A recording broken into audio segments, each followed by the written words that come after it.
Ladies and gentlemen, this is the 12th and final round. Right hand, Golovkin steps in and down he goes again. Unbelievable. Mayweather makes a pay. What a rookie mistake. A sensational left hook by De La Hoya. It's fact. I'm the best. You know what I mean? Sometimes I don't want to believe it myself, but it's the truth. I'm the best. I'm going to show you how great I am. From Southern California, this is the Last Round Podcast.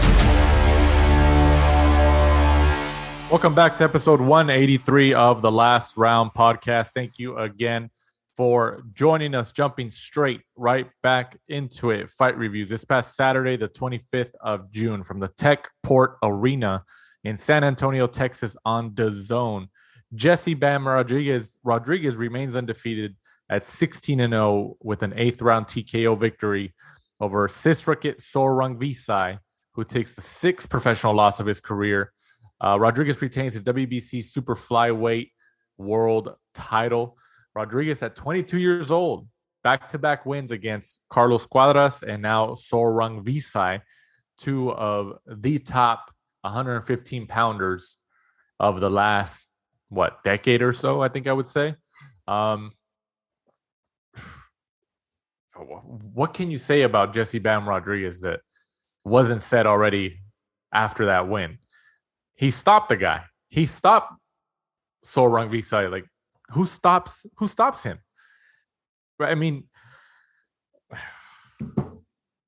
does Bam Rodriguez remind you of an Oscar De La Hoya at that same age, fighting all these killers and a world champion? I'm not saying he could be the next Oscar De La Hoya. I'm not saying that at all. But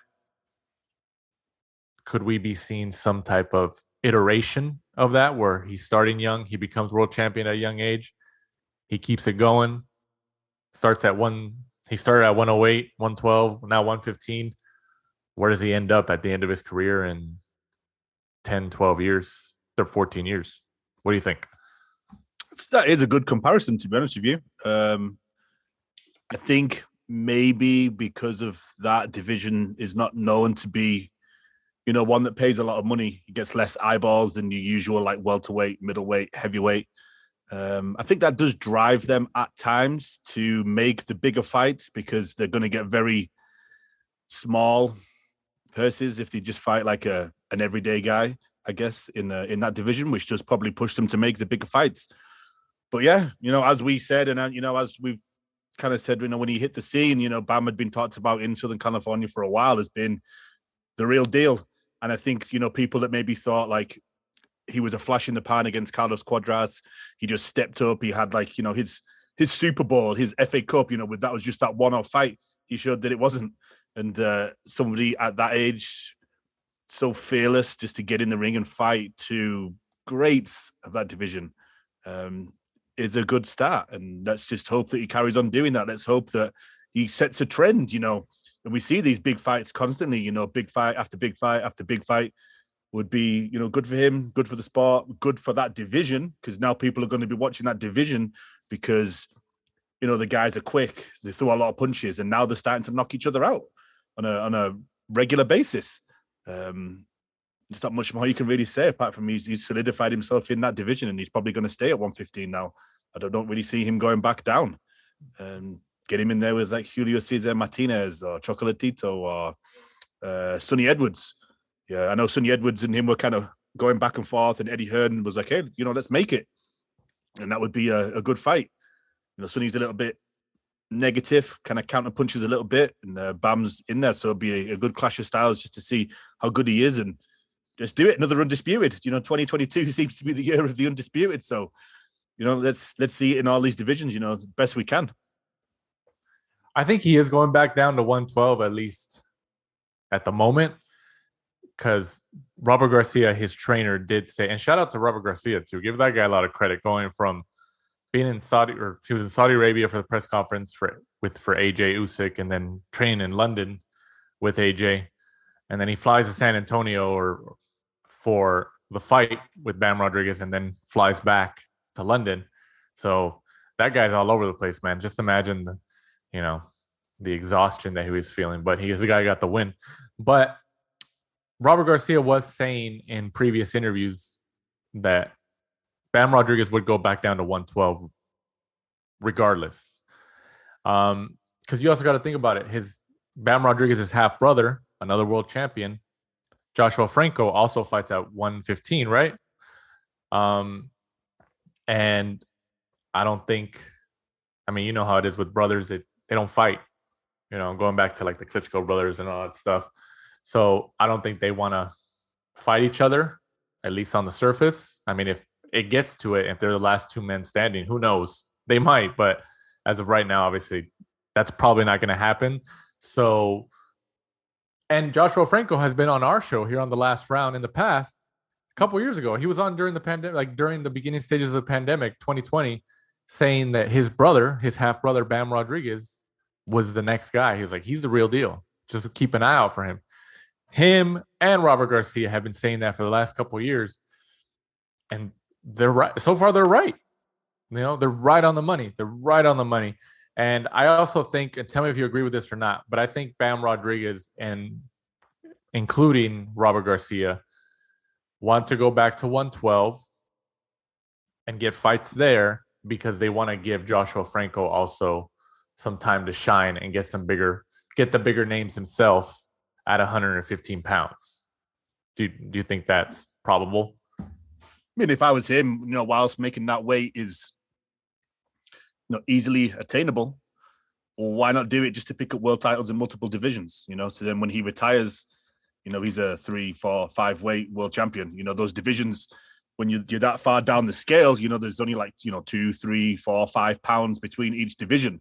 So yeah, I would do that if you could. Go down 1, 2 divisions, pick up some world titles, and then as you're getting older and it gets harder to make the weight, just gradually move up.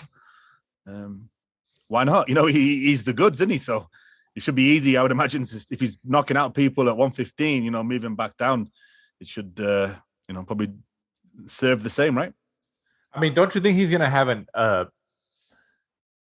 a lot more difficulty? It's already difficult. I mean, we know it's already difficult enough to get fights, not just financially, but just in general fights at those lower weight classes, especially competitive fights. I mean, 115, 118 have been pretty competitive for the last couple of years because of guys like Cuadras, Chocolatito, Estrada, Sor Rungvisai, those guys. But in general, the lower you go, the harder it is, to find legit competition.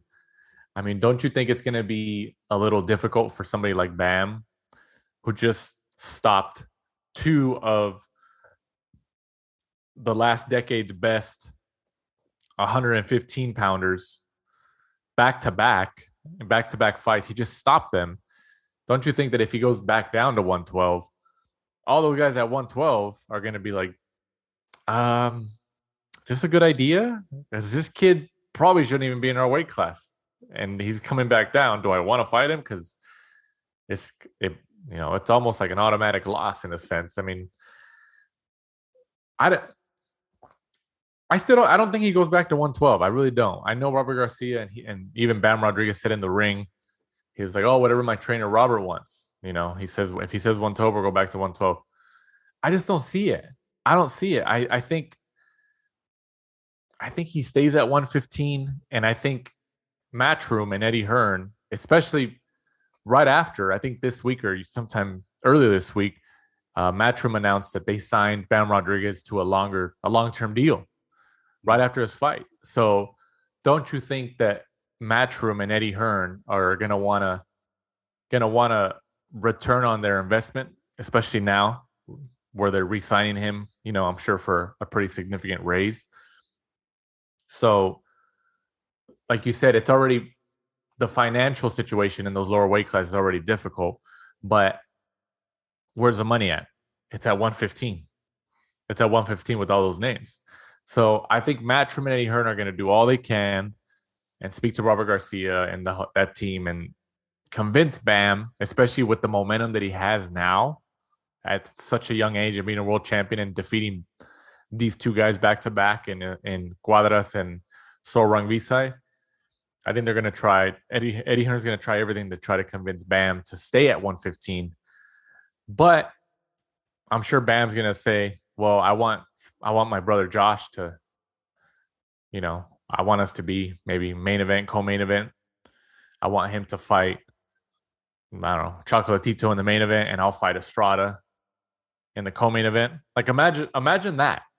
Imagine a Franco Chocolatito main event in San Antonio and a Bam Rodriguez Estrada co-main event. You don't even have to put any undercard fights. You don't have to put anything else. You can just sell that event based on those two fights. Just imagine that. And I'm just saying, like, Franco. Do you think Josh Franco thinks?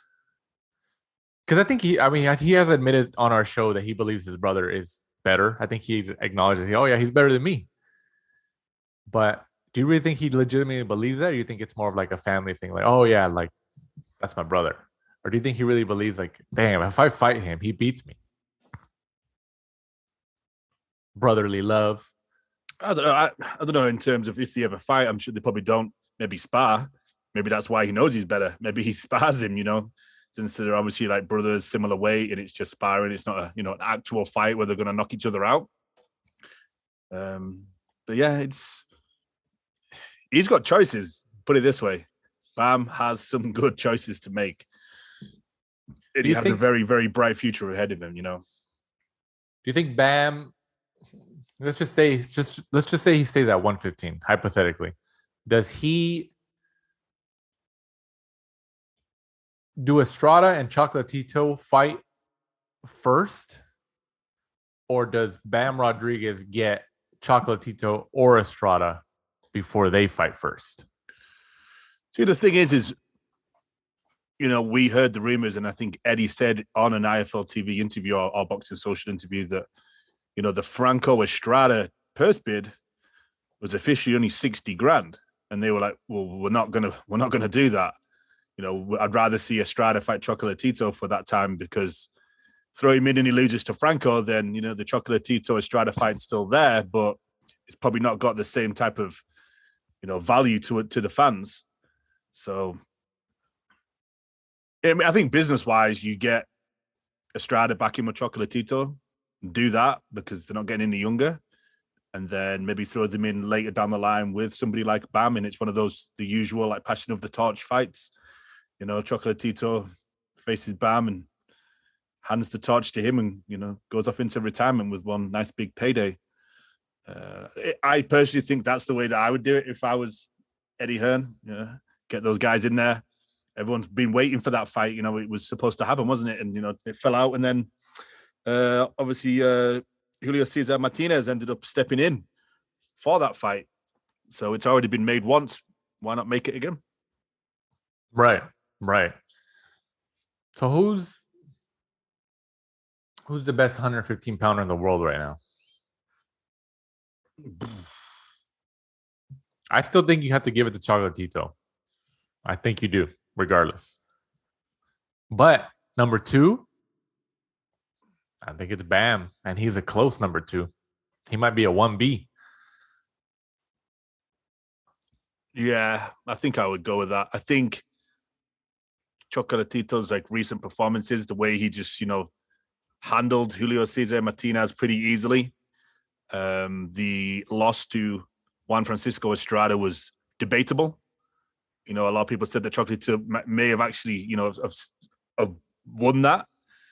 So yeah, I think we're looking at like a 1A, 1B, because those are 2 decent performances that Bam just pulled off. I wouldn't have said either of those. Quadras is coming to the end of his career, but I don't think he's washed up. And then Rungvisai, same sort of thing. He's had a lot of fights for somebody, in and around that weight category. 57 fights now, but he wasn't washed up and over the hill and ready to retire. Where would they hypothetically put an Estrada Chocolatito fight? In LA? Is it the rematch or the trilogy, whatever it is? I would say so. I think you've had so many Superfly cards in the LA area thanks to Tom Loeffler. Last time, obviously, it was supposed to be San Diego. So, no. Why don't I go to the War Grounds, dude? Is there anyone anywhere better than the War Grounds? That's true. Where would you potentially put a Bam Rodriguez Chocolatito and or Estrada fight? Texas or LA? San Antonio? Dallas? Yeah, personally, maybe I could be wrong because we live in Southern California, but they all train in Southern California. Right. So what, to me, why not just have it there?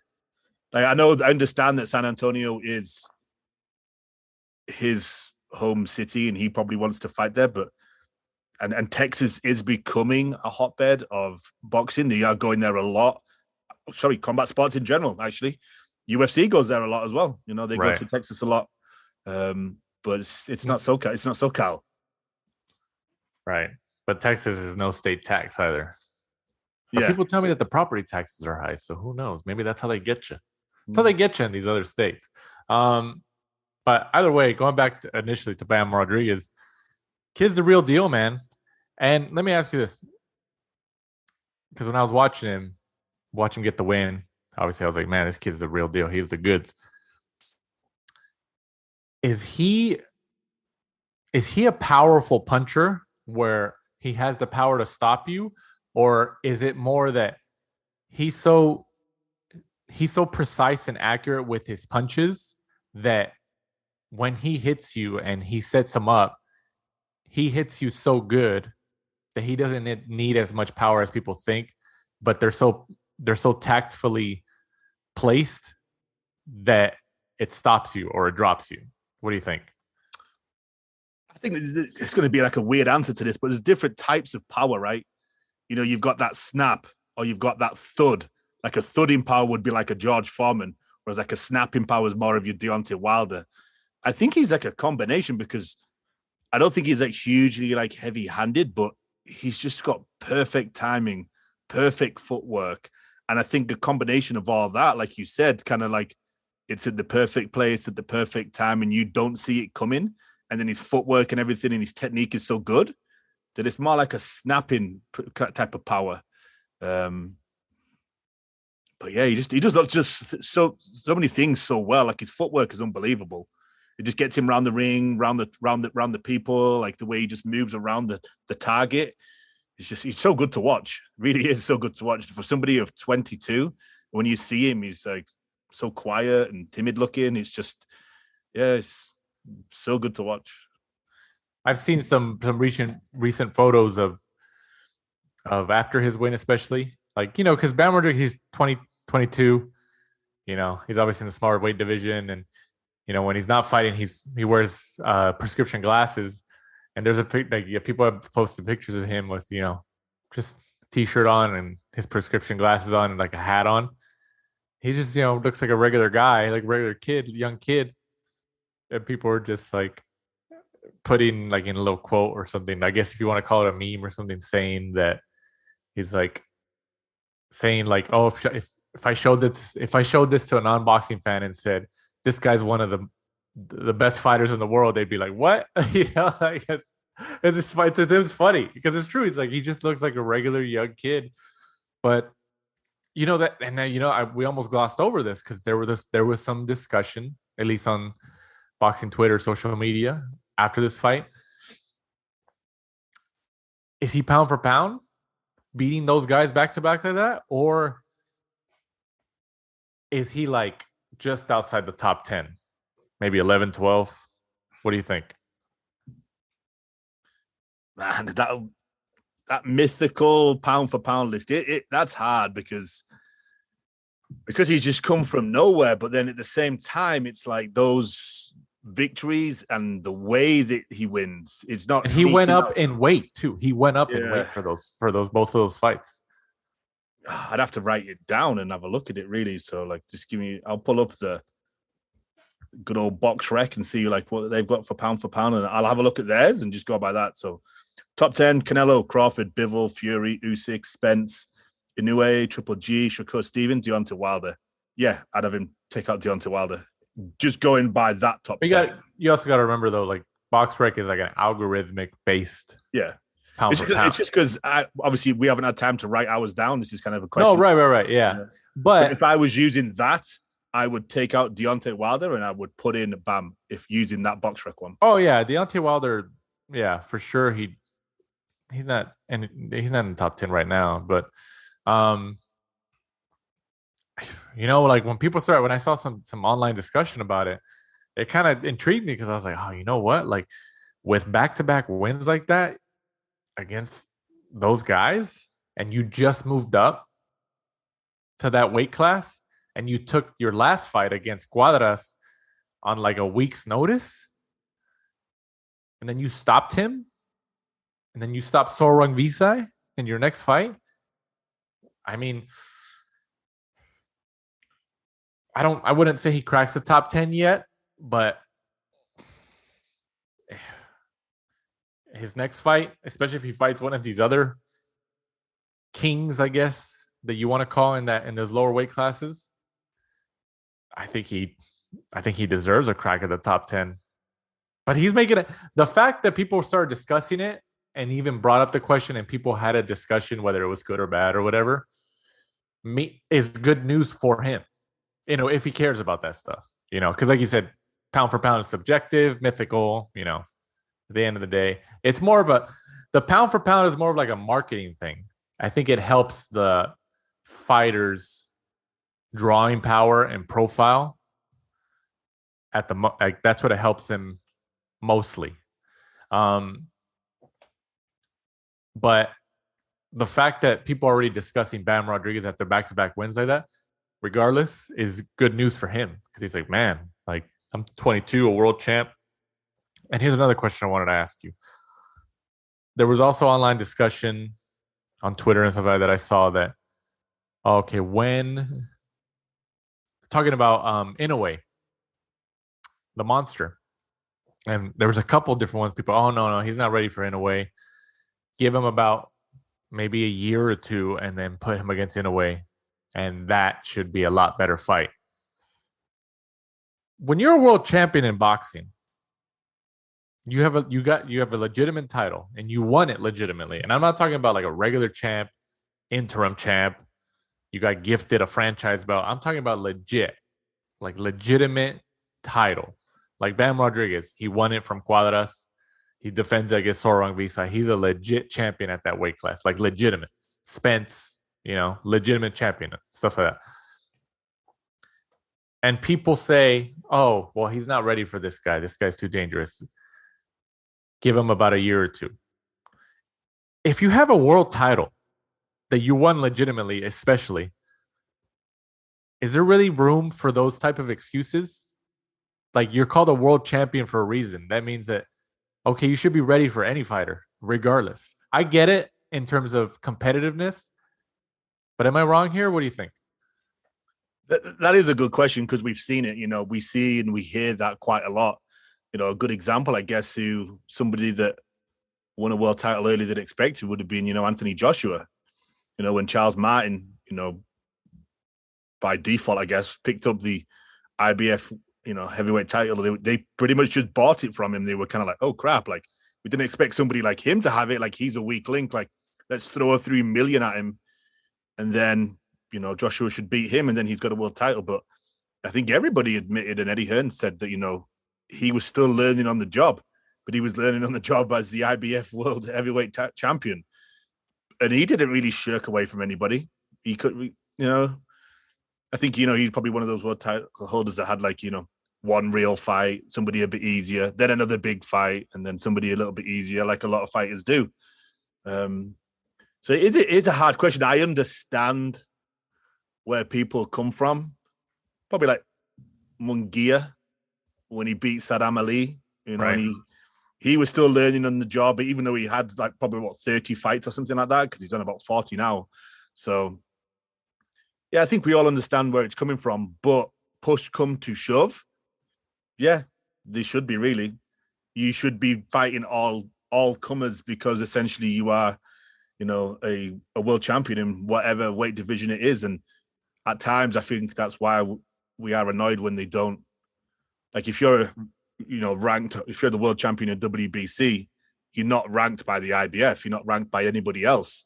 So there's never mandatory, so they can kind of escape each other and run away from each other the whole time until they decide that they want to make, unified or undisputed, or there's no other money fights left. So that's kind of annoying because, they can just pick and choose and, weave in and out of each other the whole time. When realistically, yeah, they should be fighting, each other, or they shouldn't be waiting around like, oh, that guy, in 5 fights, I'll fight him. Yeah. Yeah, they shouldn't, but we understand it, I guess. Right. But it's just such an intrigue. It's just like, you're a world champion. And I'm talking about anybody. Because, like I said, going back to my original point, there's a difference between winning the world title in a different fashion. It's a regular title, interim title, whatever. Those, I guess, controversial titles. And then there's winning it. Most recent example, like Bam Rodriguez, since we're talking about him, like how he won the title at 115, and then defending it against another guy who's one of the killers in that division. You're a world champion. That means you should fight anybody, like legit. So I don't know, and it also goes back to like talk about Tank Davis. Floyd Mayweather has been saying for years in interviews and media and print, they're like, oh yeah, Lomachenko, that we don't have to fight him right now. We're a couple of years out from that, and it's like, okay, like Davis is like, sticking on Davis for a second in terms of champion. The kid's he's a real deal. He really is. But I mean, do we consider him a legit champion right now? Like legit. He is a killer. Like he can fight. If he fights all these other like legit champions like a Devin Haney and stuff, he's probably the favorite. But you compare somebody like his resume to, I don't want to say Bam Rodriguez at the moment, because Bam Rodriguez is kind of like finding his steps right now in his pathway. But do you know what I'm trying to get at? No, I get it, because sometimes it's different when they're picking up vacant titles the whole time, or they're fighting people for world titles, and you're thinking like, how the hell did this challenger get a shot at this?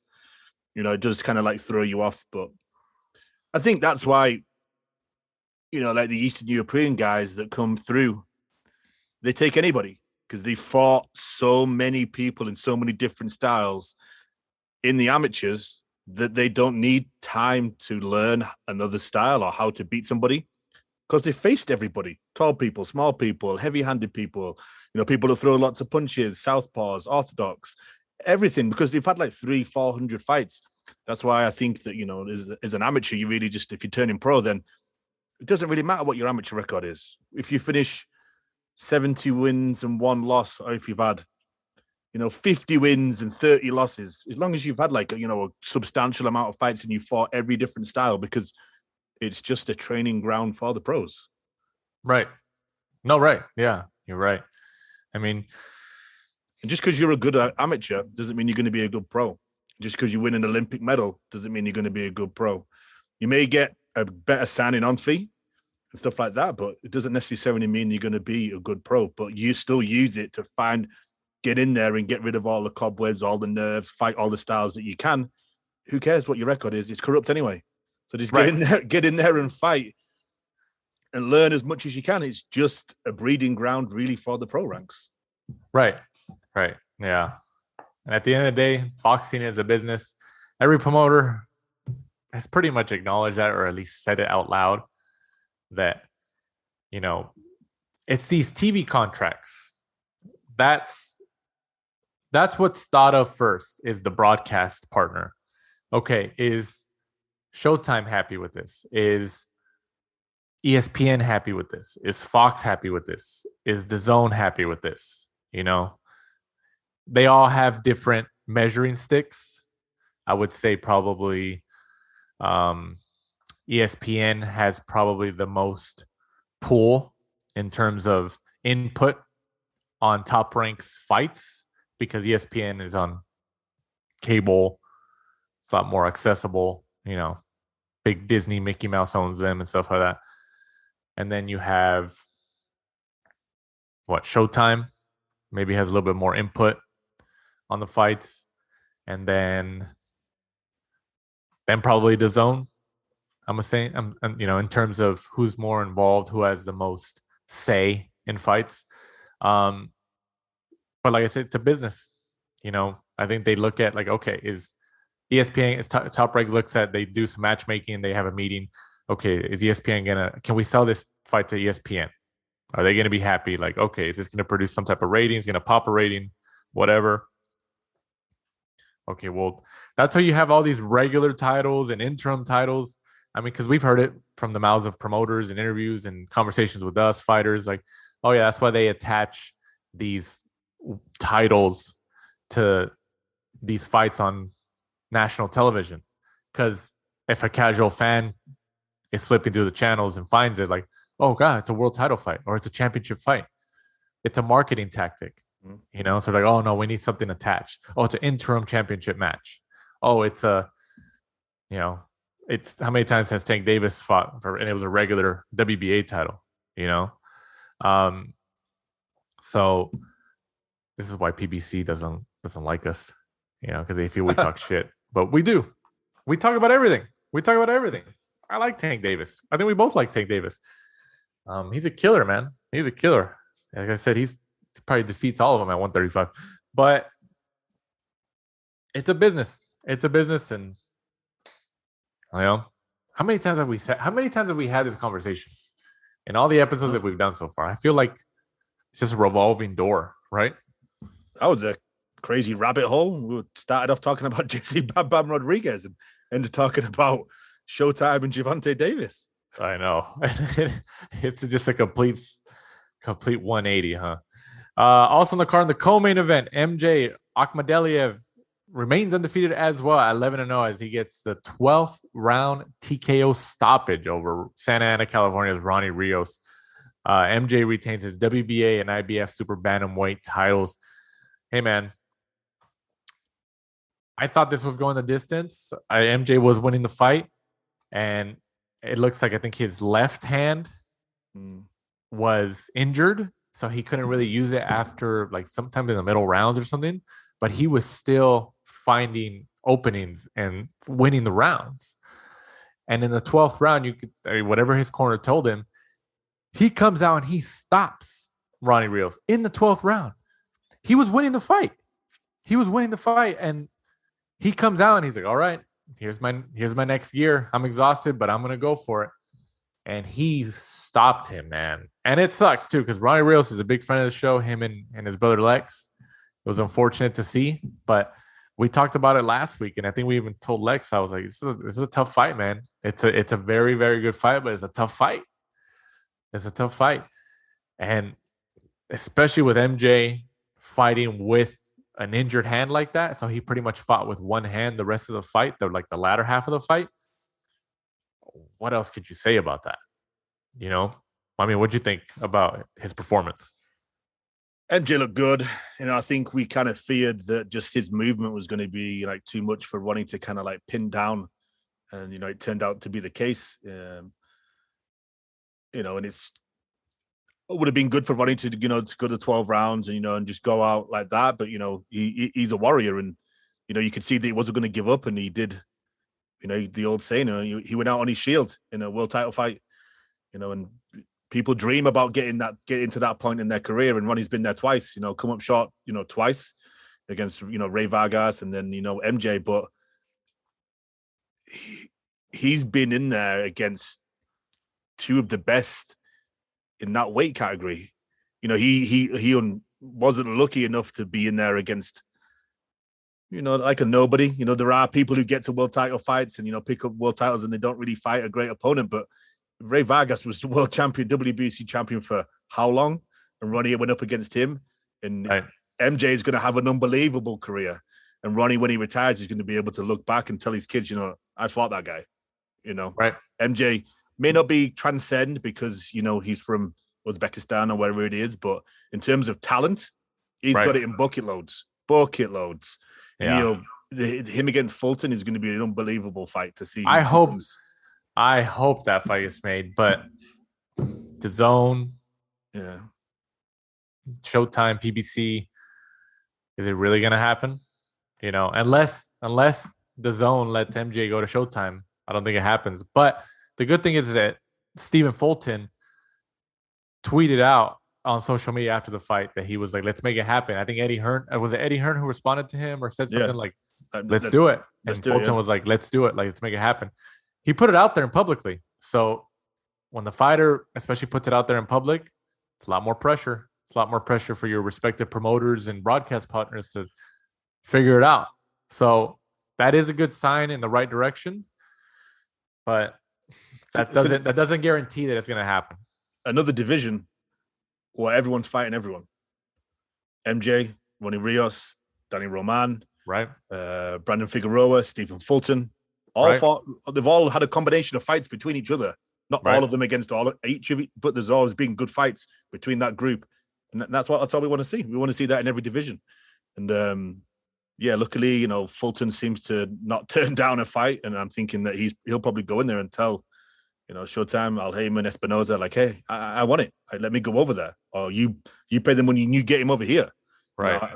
We want to see Undisputed, and that'll be a hell of a fight. I think that a lot of these fighters who have shots at undisputed matchups and to become undisputed, the good thing is that we've been spoiled. We've been fortunately spoiled the last couple of years with quite a few undisputed matchups, which has been great because before the last couple of years, it was rare. We never really saw them. But I feel like these other fighters, for example, Fulton and MJ, see the opportunity to have an undisputed fight, regardless of the political boundaries, the promotional political boundaries. And that pressure that other fighters like a Devin Haney and those guys put on them, that pressure that they see like, oh, well, those guys fought, man, we got to do it too because everybody's doing it. And it's showing, it's kind of cementing a legacy in a sense. I think that helps a lot. I think that helps a lot in terms of indirect pressure.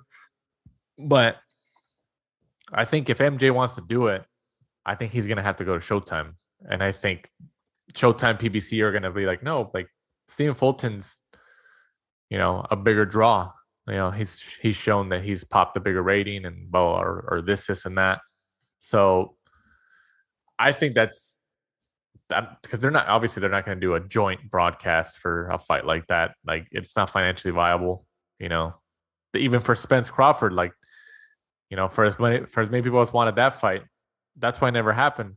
But that's one of the main reasons it never happened, that because they didn't feel it was financially viable. I think even Bob Arum had said it. He said it recently. He's like, no, it wasn't financially viable to do a joint broadcast. It just didn't work. Wilder Fury, it didn't perform as expected. 750. Yeah.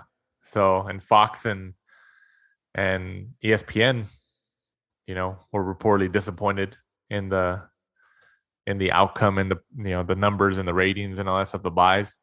So after Joe Tessitore said he was going to do over 2 million.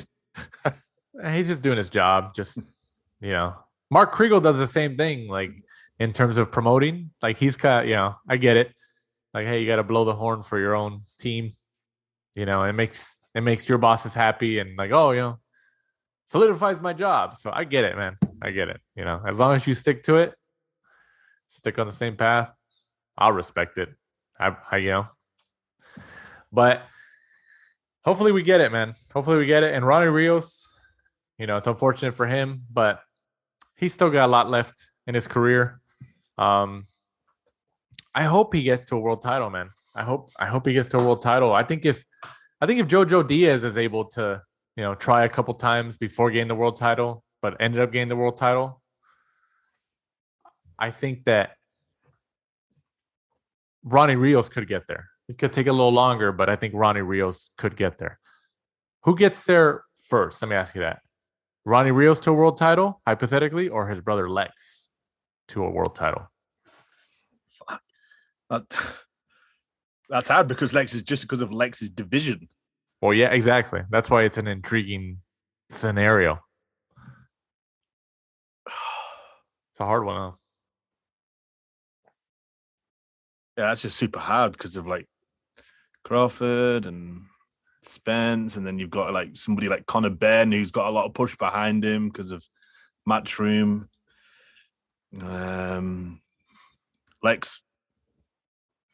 Yeah. That's a 50-50. I don't know. It's a hard one. It's a rebuilding job, and I think those belts, like we just touched on, they're going to be either sewn up with Akhmadaliev for a bit, or they're going to be sewn up with Stephen Fulton. Well, they even think about that though. What if there's an undisputed fight with those fighters by the end of the year, and one of them wins? That one's probably going to move up. The other fighter might move up too, and then that spreads out the belts. So there's a chance. It's an interesting one. It's an interesting one. Yeah, crazy. Also on the card, Jessica McCaskill gets the victory over Alma Ibarra. This was for McCaskill's undisputed welterweight world titles. What do you think about McCaskill's win? I wasn't really impressed, to be honest with you. I wasn't really looking forward to it. Wasn't really overly impressed by it. I'm getting to the point now where I think sometimes they're kind of pushing the women's fights on us too much, because in terms of quality, it's not really there. Jessica McCaskill's it's like we've talked about before. It's the depth of the talent pool in the female division. I mean, that's what it is. McCaskill doesn't even really box; she brawls. She's not a perfection of the sweet science or anything like that. And this fight was nowhere near like a Katie Taylor Serrano or anything like that. It was what it was. At the end of the day, it wasn't great. Yeah, I mean, she is undisputed welterweight, but it all comes down to the depth. Because naturally people compare the male division to the female division, and you talk about going back to the depth of talent. There's a huge difference. And eventually you're going to end up fighting the same fighters multiple times, because it's like, well, who else is left? Like, I keep going in a rotation here because there's not that many people, not just in my division, but in the whole female side of boxing. And, it's unfortunate, but that's just the reality of it. And, I'm sure Jessica McCaskill and these other fighters, especially her, like, hey, if Eddie Hearn match them in the zone, like, hey, they offer me a spot, they're going to take it. They have to feed their families and make their money. And, it puts them on a type of platform to get more eyeballs on them, grow their profile. So, it is what it is. So we'll see how it goes going forward. Moving on to fight previews this upcoming weekend, the 2nd of July, from the Wembley Arena in London on ESPN+. Joe Joyce, the undefeated Joe Joyce at 13-0, returns as he goes up against Christian Hammer, 27-9. This is for the WBC Silver and WBO International Heavyweight titles. What do you think about Joyce versus Hammer? Should be easy work for Joe Joyce. A little tick over, I guess. The juggernaut, right? That's what they call him. Yeah, the old juggernaut. I can see it. Hammer's been in with, Tyson Fury and other names like that, during his kind of like long career. It's surprising he's only had 39 fights. I thought he would be on a lot more than that, because I remember Tyson Fury fighting him, a long time ago. I think obviously at the time they even did a little shoot for it, didn't they? It was supposed to be Joe Joyce, Joseph Parker, but then Parker disappeared and signed a contract with Boxer, right? So that put a downer on that, even though they'd already done shoots for it and stuff like that, and kind of announced it on social media. So good to see Joe Joyce out, but it's just a bad place for him to be, isn't it? When you've got Usyk against Joshua, and then if Tyson Fury comes back and fights the winner, like he's kind of sat there scratching his head, thinking like, well, where's my title shot? Because you know that all of the heavyweight titles, they're going to want to be involved in that huge fight with Fury and whoever, than being, getting their small percentage against, Joe Joyce and whoever he chooses to fight. So, it's kind of tricky for him, because he did turn to the pro ranks kind of a lot later, didn't he? So, hopefully sooner rather than later we see him in there with one of the big names and he does get a title shot, because he's good TV fighter, because he just literally takes one to land one, and he just keeps coming forward. And if anyone's ever had such a perfect ring name, the juggernaut, it's Joe Joyce. It matches his style perfectly. Right. Yeah. I mean, like you said, the heavyweight division, Usyk and Josh was kind of tied up, and whoever wins between that fight, maybe they'll make an undisputed fight with Tyson Fury. I mean, it seems likely. It seems like that's the plan. So Joe Joyce might be just tied up, have to keep himself busy until Fury, Usyk, and Joshua kind of figure out their little rotation. So Joyce is gonna have to, I don't know, maybe he'll rematch Dubois again. Why not? It was a good fight up until Joyce stopped him. It was entertaining. So, get Dubois a little bit more experience. He's had a couple more fights after that. And put them against each other again. If he has to wait these guys out, might as well get some entertaining fights under his belt again. Also on the card, Jason Cunningham, 31-6, goes up against Zolani Tete. This is for the IBF International and Commonwealth Super Bantamweight titles. What do you think about this fight? Good fight, kind of surprising fight, to be honest with you. Tete had that brief period in the UK where he went over there and tore it up, and everyone kind of looked liked to watch him. He signed on with Frank Warren, and then Jason Cunningham kind of came out there with a few good wins over his last year or so. Beat Brad Foster. I think that was probably an upset in a lot of people's minds, and then he went on to face Terry I think it's pronounced Cuvar. He was unbeaten at the time, 16-0, and he actually knocked him out. So this should be a good fight. I think Cunningham just needs to stick to his boxing and keep on the move. As we all know, Tete's heavy-handed. 29 wins, 22 by knockout. So definitely someone that you don't want to sit there and try to bang with, because Cunningham will come out on the losing side if he tries that. Rounding off that card, Callum Johnson, 20-1, goes up against Igor McCallican. I think that's how you say it. This is for the WBO Global Light Heavyweight title. What do you think about this matchup? Good matchup. Good to see Callum Johnson back out. Just because he's 36 now, I think people forget how old he is. I know, that's surprising to me, because I do forget. He's one of those guys you're just like, man, I forgot how old he is. I wouldn't, if you would have asked me how old is, I probably would have said maybe 32. Yeah, and listen to this. His fight with Beterbiev 4 years ago. Man, he was 32 at the time. I was right 4 years ago. See, it's crazy because I just sit there. If you ask me when did Johnson fight Beterbiev? I'd be like, about 2 years ago, maybe 4 years ago now. Time goes by, man. Yeah, which I think is the trouble for Johnson. I think he was always kind of waiting around to get back in that mix because he gave such a good showing of himself against Beterbiev. That fight was only 4 rounds, but they both went down. He knocked Beterbiev down. Yeah. And a lot of people... Was that the only time Beterbiev's have ever been down? He was down once before against some unknown journeyman guy, if I remember rightly. I think he's just been down there twice. And ever since then, he's really kind of been in there with, Shawnee Monahan, Emil Markic, Server Umuliov. Yeah. So lesser names. So I think he really just has to have a busy 2 years. Get in there. That division is super hot right now. Get in there and fight all the big names. Get that money whilst you can, and then get out. Get in, get out. Get in, get out. Moving on, news and notes of this week's episode of The Last Round. Amir Khan, the former junior welterweight world champion from Bolton, England, said, I don't know if it's not official yet, at least announced or anything, but Khan did say in a recent interview that Freddie Roach reached out to him about facing Manny Pacquiao in some type of exhibition matchup. Maybe Dubai, maybe over there, something like that. Do you think it's legitimate? Do you think it pans out, or do you think Khan maybe just throwing it out there to say let's get some attention on there, see if it works? I watched the interview. I posted it obviously on our Twitter. Khan kind of laughed about it because the question was, have you been hit up by anybody to come back? And he's like, a supposed friend, I believe, of Freddie Roach reached out saying hey, Manny didn't win the election. He wants to come back. He wants to fight you, and the fight will probably be in the UK. And, Khan just kind of didn't really answer it, to be honest with you. So it's not an exhibition, supposedly. He said both. He said it could be an exhibition or a pro fight. I don't think Khan... It was just, I think they were just testing the water. Yeah.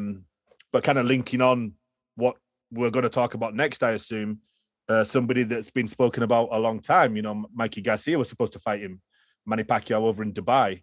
But then he lost that fight to Sandor Martin, which obviously put like a bit of a stop on that. And then Mikey's kind of same as Amir, I guess. And, he's got a huge, huge following, the Mexican fans and stuff like that. So I could see that. I could see either of them happening. I think it's just the money, isn't it? Is the money there? Money talks, money makes the world go round. And I'm sure Mikey or Amir Khan for a truckload of money would fight Manny Pacquiao. Oh, yeah, absolutely. Absolutely. But I mean, I think that Pacquiao losing the presidential election in his country of the Philippines, maybe he's like, oh, okay, well, let me go back to fighting. Even though technically, didn't he announce his retirement?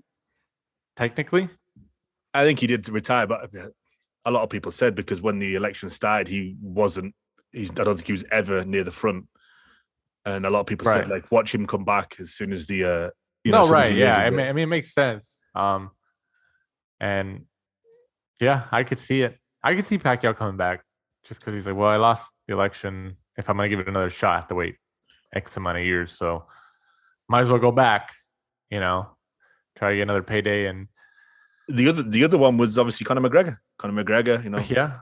But then Mayweather and McGregor are talking about, like, isn't it perfect timing though that McGregor Mayweather talks spawn again as Canelo Triple G3 is announced and doing the press tour and they're in the media?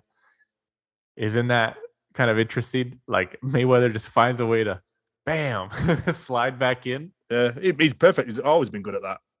Yeah, and it's always like when Canelo or like it Golden, like whoever, Eddie Hearn, whoever, like he knows, like he's strategic. He's strategic. He finds a way to like, oh no, boom, I'm gonna jump in. It's like when the first fight happened between Canelo Triple G. 3 weeks before that, Mayweather McGregor happened. And how many buys did that take away from Canelo Triple G? Like legitimately. It was still a success, but think about it. If that fight didn't happen, that McGregor Mayweather fight, how many more people how many more buys would Canelo Triple G1 have gotten? Yeah, it's expensive. It's expensive to buy all the pay-per-views. Because there was people like, I'm not going to buy 2 back-to-back pay-per-views in 1 month for $80 to $100 a piece. Just think about that. And it was literally like 3 weeks before. 3 weeks before. It was like, man, and Oscar De La Hoya, you could tell he was pissed off in his interviews, talking about that fight and, the closeness of each date. I mean, I would be too. I was like, man, but I was like, what a flex that was. That was crazy. You talked about Mikey Garcia earlier. He confirmed to ESPN on himself that he has officially retired from boxing. But like you said, if Manny Pacquiao comes in, the money's right. Even if Pacquiao says, oh no, we're going to do a pro fight, not exhibition, I think Mikey does it. I'll throw a question at you. Mikey Garcia, former 4-weight world champion, 40 wins, 2 losses, if I remember rightly. I still think he underachieved. Really? You think so? And maybe in terms of fighting a few bigger opponents, I'm not talking about like in terms of, conquering a 5th weight division, but I still think there was a few big fights that we missed. I just think that the years that he lost when he was in litigation with Top Rank trying to get out of his contract really, derailed him in a way. And when he came back, he won a world title and, he had quite a few fights under his belt under Showtime, DAZN, made a ton of money even after. But just imagine the fights we could have gotten if he was still able to fight during that litigation or if there was never any litigation. Like it... I think we can acknowledge that Mikey's a good fighter. He could fight. You put him in there, he's going to give it his all, and might be the favorite. But that's the word. But is he always going to have that "but" next to his name? Oh yeah, Mikey Garcia was a great fighter, 4-division champ, but he's one of those fighters like, man, if he just kept it going or did this or that. Like he could have, he was capable of so much more, even though he was, if he is officially retired, he is now 4-weight world champion, made a bunch of money. But going back to that word, but this. So do I want to agree with you and say he underachieved? I'd probably say no. Just because he made a ton of money, 4-weight world champ. He was in some exciting fights. He produced a lot of exciting moments, Mexican style. But he was capable. He was capable of so much more. I can acknowledge that. Maybe underachieved's too strong a word, because maybe he just didn't fight some of the big fights that we wanted. He even said he didn't want to become a boxer growing up. He didn't. He wanted to become a cop. Yeah. So I think he chose the right decision. I think the amount of money he's paid. I think just based on that mentality, I think he definitely overachieved if you look at it from that perspective. But regardless if he's done, according to him, he is. I don't know if there's a bug in him and Eddie Hearn or somebody comes like, "Hey, Mikey, want to come back? Got this guy." Well, I think he'll listen. We'll see. We will see. Shakur Stevenson is set to defend his unified 130-pound championship titles on September 23rd in his hometown of Newark, New Jersey, according to ESPN. Stevenson is set to fight Robson Conceicao, who are both under the Top Rank banner, so in-house fight. Obviously Conceicao been in the fight in the ring with Valdez and all these other guys, so good name, but I think we all know Stevenson's just levels above. Good everybody. Fight though. No, it is. Conceicao, I think me and you said beat Valdez. No, yeah, that's what I'm saying. But probably beat Valdez if they weren't cooking the Valdez Shakur fight, if that wasn't already in the back burner. No, right. I agree with you, but I think we can all admit that Stevenson is levels above everybody else in that division right now. So I think Stevenson puts on another performance like he does. I know Conceicao, he's game, but I just think that the talent disparity here between Stevenson and everybody else at 130 is just too much. So, but we'll see. I tell you, I think after this fight, especially, I think Stevenson needs to move up. Don't have to give me undisputed. He needs to move up to 135. Put him against Lomachenko. They're both top rank. ESPN would love that fight on a primetime Saturday night. I'd love that fight. Yeah. He moves up. He needs to move up after this because 135 has a lot more talent for him to really excel and progress in his career. So, and throwing Stevenson into that mix at 135, man, with that how loaded that division already is, that's crazy. Another top-ranked fighter, Teofimo Lopez, is set to come back reportedly on August 13th against Pedro Campa. The fight will reportedly take place at the Resorts World Hotel and Casino in Las Vegas, according to ESPN. Top Rank was originally targeting Florida for this ESPN card, but I guess it's probably going to Vegas, which isn't surprising. Top Rank is based in Vegas, so it makes sense. Lopez is actually making his 140-pound debut for this fight, and this is his first fight back since losing his unified titles to George Kambosos Jr. In a 135-pound clash, which Kambosos just lost to Devin Haney. How do you think Teofimo does at 140 in this debut?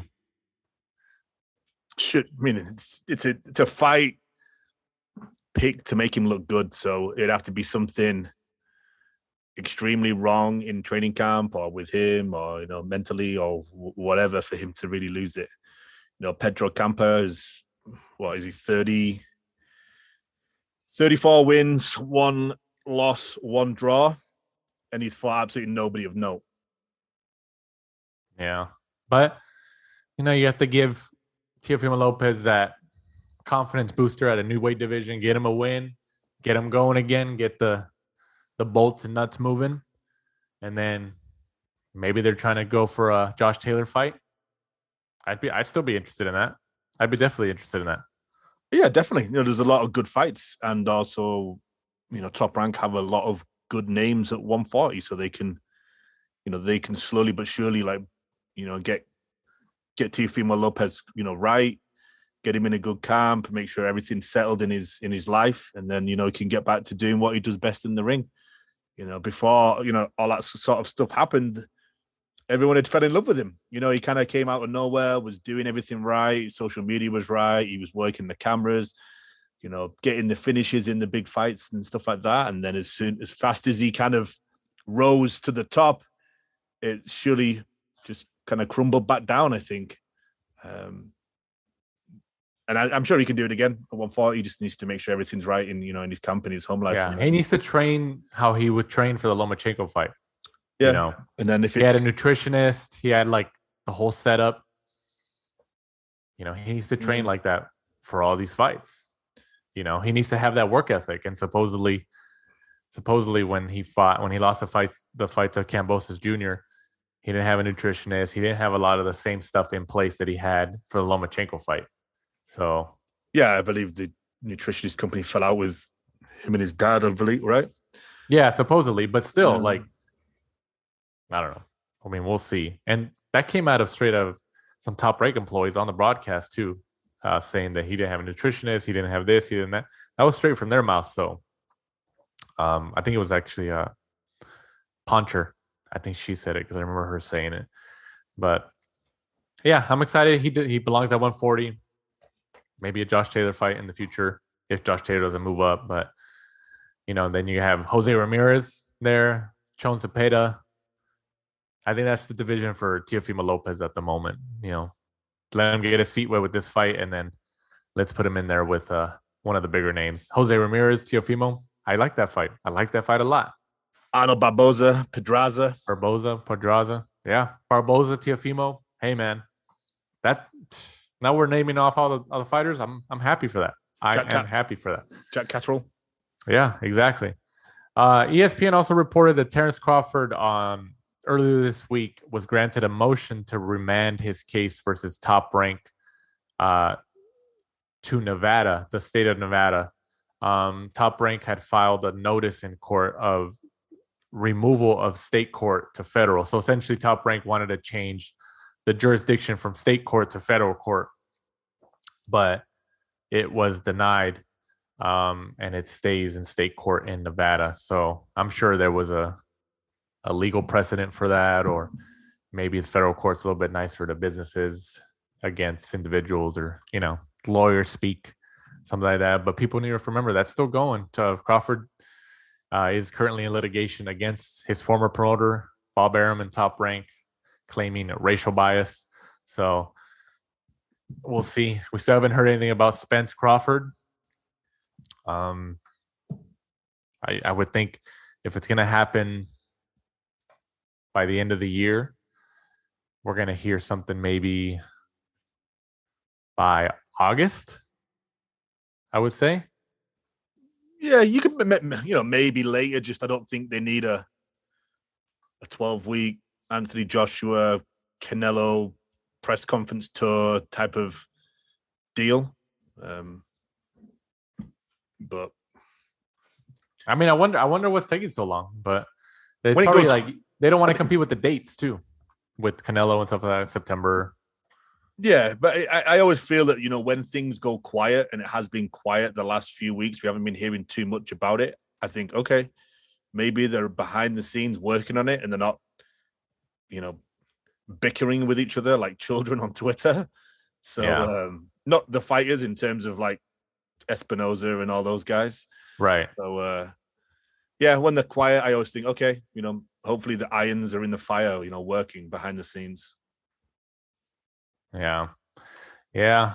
So we will see. Hopefully we hear some news in the coming weeks for a scheduled date for that fight, because that's the fight, at least one of the fights. But in terms of competitiveness, I don't know how much more competitive you can get than Spence and Crawford right now. That's also an undisputed fight at 147 pounds.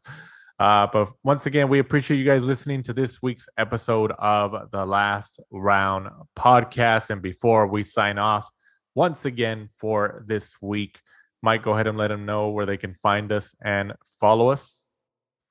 Well, at the Last Round 12 on Instagram and Twitter. Be sure to join us next week. We'll be reviewing the fights we just spoke about and then looking forward to a bit of a quiet weekend when the biggest fight is Derek Chisora against Kubrat Pulev. Oh, and I also want to touch on before we completely go away. I was at the Canelo Triple G Hollywood, California press conference last Friday in Hollywood, California at the Hollywood Legion Theater.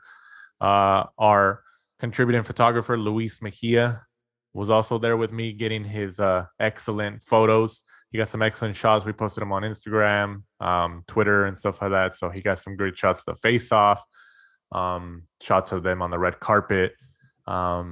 I spoke to Eddie Hearn on the red carpet as well. I asked him, I know he's been asked before, but I asked him again about, how all these major promoters are all talking smack about him.